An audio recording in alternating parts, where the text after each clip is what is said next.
Hi, and welcome to another Photoshop tutorial.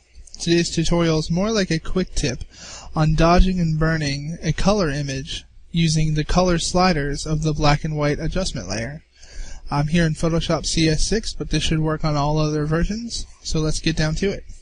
The first thing I'm going to do is come down here and choose in Adjustments the black and white. Now this changes your photo to black and white, as you can see, but this will give you a good indication of how it works. You can see your red channels. It works by dragging it to the right will lighten it, dragging it to the left will darken it, yellows, greens, and so forth. So we'll go back to default on that.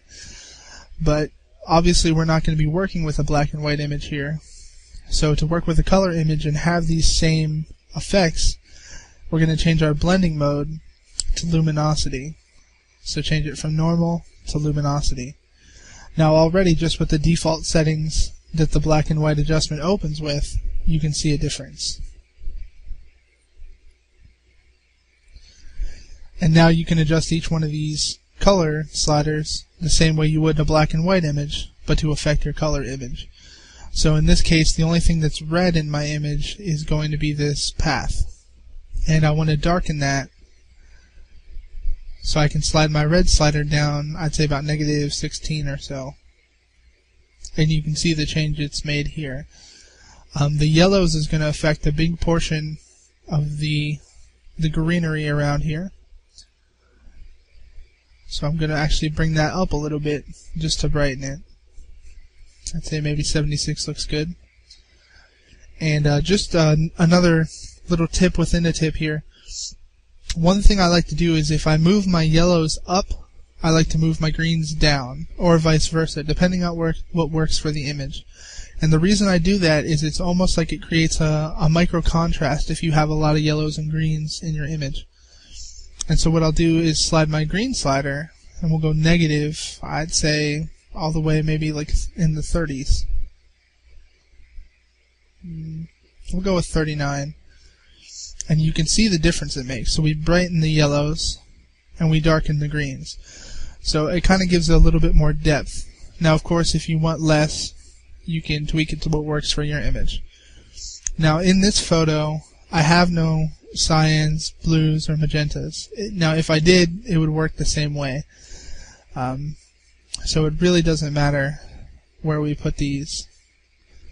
And if you're ever wondering, you could slide back and forth to see if anything's affected. So with those, it really doesn't matter. So working with just the reds, yellows, and greens, I can adjust whatever looks good for my image and see how it's affected.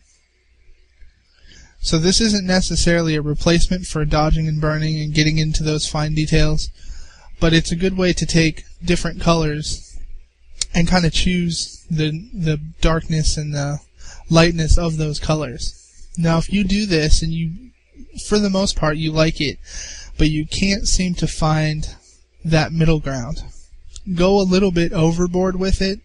So if this is a little over for me, you can simply go to your layer, make sure it's selected, and drop the opacity a little bit. And by doing that, it's keeping the effect, but it's also blending in some of the original with it. So the lower you bring your opacity here, the more of that original image is going to come in.